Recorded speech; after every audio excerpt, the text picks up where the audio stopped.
Hey, everybody. Welcome to the morning market briefing. It's Wednesday, July 8th, 2026. Hope you're doing well out there. War is back, Tom, Ben. Trump saying, as far as he's concerned, the memorandum of understanding and the associating ceasefire, it's over. He does not want to deal with them. Tensions escalating quickly, market reacting quickly. Really the only story of the day in a lot of ways, but obviously a consequential one. I feel like we were in such a good groove. We had just gotten past having to talk about the World Cup. We weren't having to talk about the war, and now we're just back to war talk. But Ben, how do you kind of assess this situation militaristically first, and then we'll get to the economic impact?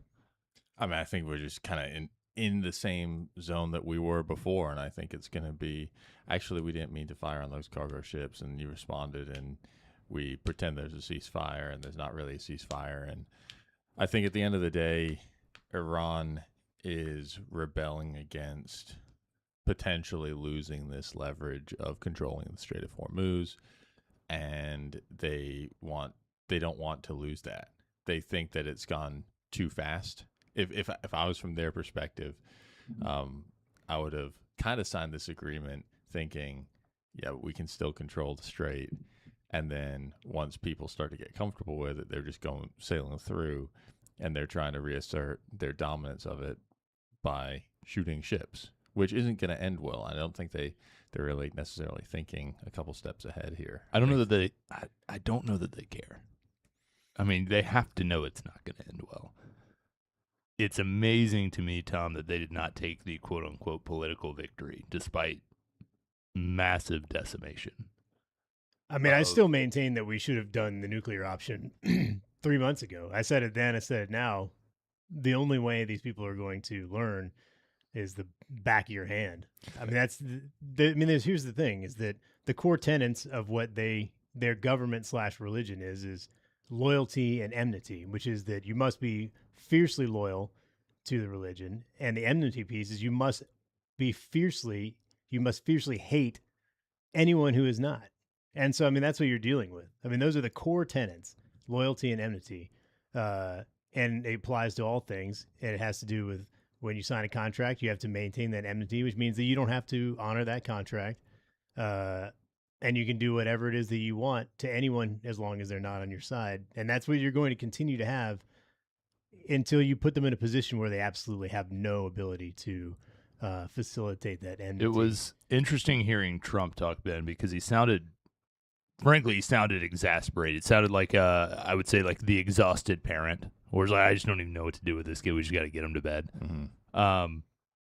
But what struck me about it is that tonally it seemed completely exasperated, and yet the things he was saying all were things that we've heard before. And I wouldn't say that this is necessarily out of character for the Iranian regime. No, I mean, I think tinfoil hat.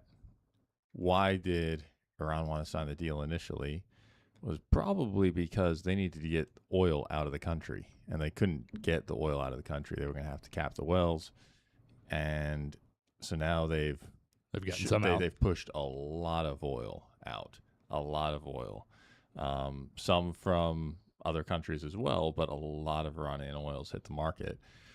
So they've kind of increased their coffers, and now they feel like they're in a good spot again, and now they have leverage because now they have more storage capacity that they can, if they did get blockaded for a while, they could start loading up on that. So let's blow it up.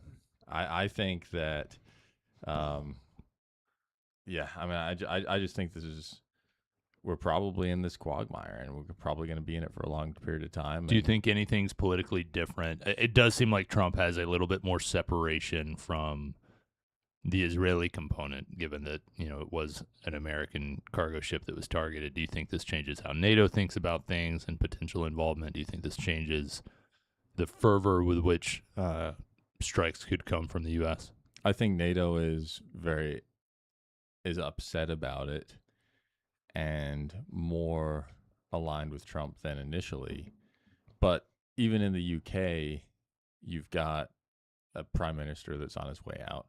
Spain, Trump has attacking Spain right now this morning because they're not doing anything. Called them hopeless. NATO itself is considering just canceling next year's summit because they don't want to, deal with the They don't want to get TV, in public.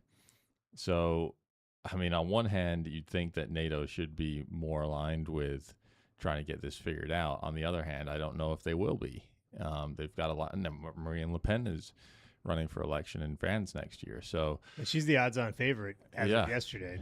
She's so, back. that's you're seeing this move away from the softness in the West, and I hope that they obviously don't charge her with a bunch of fake stuff and align with people who are far more aligned with Iran, which is how we still have Macron in power, which ironically means that we also have people who are in favor of Iran in power in France and in New York City.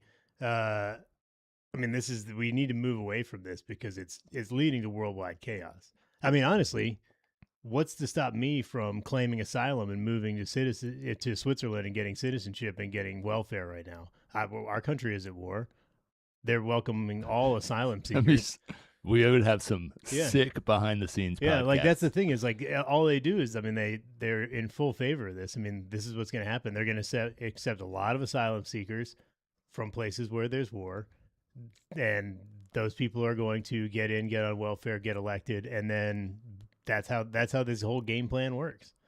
And then the powers that would fight these people are aligned with them because those are the elected officials in your country now. I mean, look at the UK, look at France. That's what's happening. Are you surprised by the market reaction this morning? Like the fact that it's not more severe? I'm not. It's pretty severe in bonds. I mean, bonds have round tripped, and they started moving early yesterday, even really before anything really kicked off. And so I'm not surprised by that. Relative to prior to the ceasefire, where are we on bonds? Pretty much right where we were. Yeah, so we're right back to a 507 on the 30-year, which is the high point for the auctions. Yeah. I mean, it happened. I mean, it basically was done by the middle of the afternoon yesterday. I personally think the market reaction is probably appropriate. I'm surprised that it is in line with what I would view as appropriate, just because I feel like we've seen much greater whipsaws from the pulse that I get. I think perhaps the muted nature of the response in the equity markets is indicative of the fact that there was quite a bit of skepticism, both on two levels. With one, how big of an impact is this war actually on a lot of these companies? And two, is this a real ceasefire? It's kind of double layered skepticism, I think. There was a lot of talk about why isn't the market down more during the war? And then there was a bit of a rally when the ceasefire came in, but I wouldn't say it was incredibly exaggerated necessarily. I mean, it was kind of in the heart of, we had a lot of other news going on. So I wouldn't say I'm shocked. What are your thoughts? On one hand, I don't like this market because I do think that we, going into the midterms, I think there's these risks out on the table. I think that the economy is still not humming. I think rates are too high. So I think there are a lot of factors that I don't love about this market. At the same time, I am actually encouraged that we're only, on a day-over-day basis, we're at 10, 15 basis points higher on the 10-year, which is a big move. But oil's only up 5%. It's only to the mid-70s. And so there's a couple things that I'm thinking about. One is I think the market's kind of tired of dealing with this. To your point, number two is we never really had that big rally on the deal that we were hoping we would get. And then number three, oil is not going higher right now, and transits through the Strait of Hormuz are not as high as they were before the war, but they're higher. I mean, they're like 40 ships a day. Yeah. Which is relatively good volume. And so I think on a fundamental basis, like separating the nervousness and scaredy cats from what's actually going on the water on the strait is important. Where we go from here, I think, is the big question. So I do think there's potentially more downside if this escalates into a war. I don't think we're pricing that in yet again. But I think right now this should actually encourage you about the market.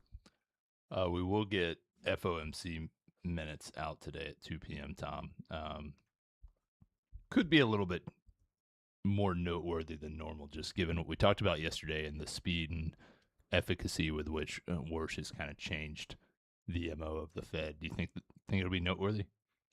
I think it may be a note. I don't even know. I mean, Yeah. This is a new regime where information is power, and Be sick if the meetings minutes were just like, we met. they met from Here's who was in attendance. Yeah, here, yeah. I mean, it could be that. I don't really know what to expect.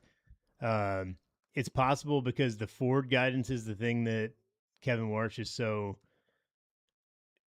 I guess, his touchstone, that the minutes may not be something he's worried about because, yeah, we'll tell you everything we talked about, but we'll tell you a month later. Could be interesting. But I just don't know what's going to come out of it. So I think it's going to be more of a, hey, we'll see what happens and we'll have an idea of what this is going to look like going forward tomorrow. But I really have no idea what the minutes are going to look like. Do you think they'll include anything on the task forces? Well, of course, yeah. Over under on task force, at least one, depending on if Yeah. one per 700 words. Yeah, That's my over under. But how many words are going to be in the minutes? I don't know. Yeah. You want to put a quick bet on the word count of the minutes? Is that on there? Is that on Kalshi somewhere? I don't know if it's on Kalshi, but I'm, do we want to do it? What's the standard word count? Do we have a feel for that? It's probably 8,000 to 10,000 words. Yeah. Okay. Yeah. I was gonna say because usually 5-6 pages. I'm setting the over under at 5,500 words. I think I'd take the over. I bet it's significantly shorter, but I think it's still at least 3 pages if I had to guess. So the average length of the minutes has risen from just under 4,200 words in 2005 to about 9,500 words in 2016. So it's an over-under is 5,500. Yeah. Tom's taking the over. I'll take the under just to make it interesting. But it is. I'll tell you, my biggest complaint about the minutes is the formatting, because they do it like a newspaper, which makes it tough to figure out where you're going on the next page because it's like 4 columns typically, as opposed to just let's just do pages. And then they do like staff view and staff report and then participant view and then participant decisions. You're like, I really don't care about the underlings. Yeah. Yeah. It's a poorly formatted thing. So maybe they'll move to was it APA? Whatever the formatting you had to use in college was. Yeah. Yeah, the correct stylization. Yeah. Yeah. All right. Not a whole lot going on other than the war. So we're going to be short today. We'll wrap it up. We'll be back tomorrow. Tomorrow is Tomorrow Day. So get excited about Strap in. And I hope you guys have a great day. Talk to you soon.